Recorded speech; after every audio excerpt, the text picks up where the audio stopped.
Syahrini dipinang Reno Barak pada 27 Februari 2019 lalu. Keduanya menjalani bahtera rumah tangga dan tampak selalu romantis serta harmonis. Syahrini bak beruntung mendapatkan suami dari keluarga konglomerat. Seperti yang diketahui, Reno Ramaputra Barak atau yang akrab disapa sebagai Reno Barak terlahir dari keluarga yang kaya. Ayahnya, Rosana Barak yang berdarah Jepang Indonesia adalah seorang konglomerat yang memiliki harta 35 juta dolar atau sekitar 490 miliar. Pantas saja jika Reno Barak itu mengikuti jejak sang ayah. Setelah pernikahannya dengan Syahrini, Reno Barak semakin dikenal publik dan menjadi pemberitaan di mana-mana. Sejak lulus dari jurusan International Finance dan International Economic di American University di Paris pada tahun 2007, ia memulai pengalaman kerjanya sebagai Equator Officer di Merrill Lynch di Tokyo, di mana tempat kakek dan neneknya berdomisili.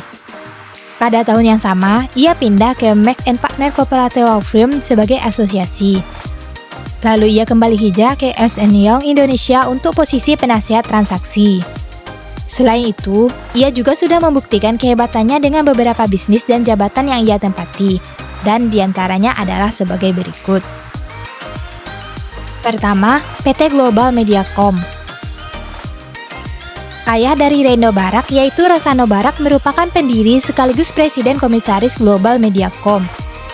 Lalu, pada November 2008, ia masuk ke jajaran staf PT Global Mediacom Tbk sebagai Business Development Manager and Corporate Finance. Global Mediacom yang dulunya bernama PT Bimantara Citra Tbk adalah perusahaan di bawah konglomerat multinasional MNC Group milik Hari Tanusudipyo yang menaungi seluruh lengan media dan komunikasi MNC atau MNC Media seperti RCTI, Koran Sindo, Okezot.com, dan MNC Vision. Reno sempat turut mengurus hubungan antara MNC Media dan perusahaan Jepang terkait grup idola JKT48.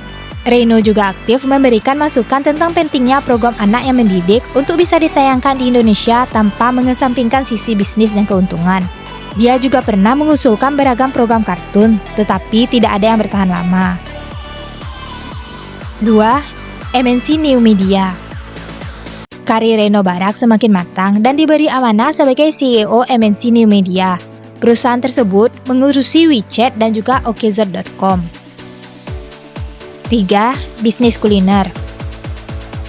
Reno Barak juga memiliki beberapa bisnis kuliner seperti Oso Restaurant Indonesia di Menteng, Altitude The Plaza, Akira Bake di Setiabudi, sekaligus co-owner salah satu lounge resort di daerah Senayan yaitu Proof Cafe Senayan Golf.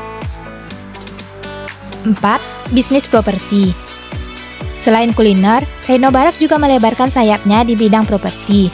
Reno diketahui memiliki rumah mewah di daerah Bogor, Jawa Barat yang disewakan untuk orang-orang yang ingin mengadakan acara. Reno Barak juga memiliki resort di Bali yakni Mandapa Al Ritz-Carlton Rivers. Resort ini begitu indah dan asri dengan pemandangan sawah. 5. Pencipta Bima Satria Garuda. Tidak hanya menciptakan bisnis formal saja, namun Reno Barak juga merupakan salah satu orang yang menginisiasi serial Tonkatsu serta Bima Satria Garuda. Kecintaan Reno Barak akan serial superhero Jepang membuatnya memproduksi serial tersebut di MNC ketika ia menjabat sebagai CEO MNC New Media. Untuk merealisasikan mimpinya dalam membuat bisnis yang belum pernah ada di Indonesia, Reno berkunjung ke Jepang di Ishimori Production, yakni sebuah perusahaan yang sudah 75 tahun memproduksi serial anime dan tonkatsu, termasuk Kesatria Baja Hitam. Atas persuasi Reno, Ishimori Production setuju untuk mendukung rencananya. Ishimori Production mendesain serial dan cerita yang diajukan oleh Reno, termasuk supervisi dalam pembuatan kostum, koreografi pertarungan, dan penyutradaraan. Reno tidak menyerahkan sepenuhnya produksi Bima pada pihak Jepang, dan tetap mengutamakan peran kru produksi lokal dalam produksi serial tonkatsu berasal Indonesia pertama tersebut. Reno juga mencari dukungan perusahaan mainan terbesar Jepang, yakni Namco Bandai Holding. Walaupun sudah mendapatkan dukungan dari Ishimori Production, namun meyakinkan perusahaan mainan tersebut tidaklah mudah, karena di Indonesia bisnis tersebut masih tergolong kecil.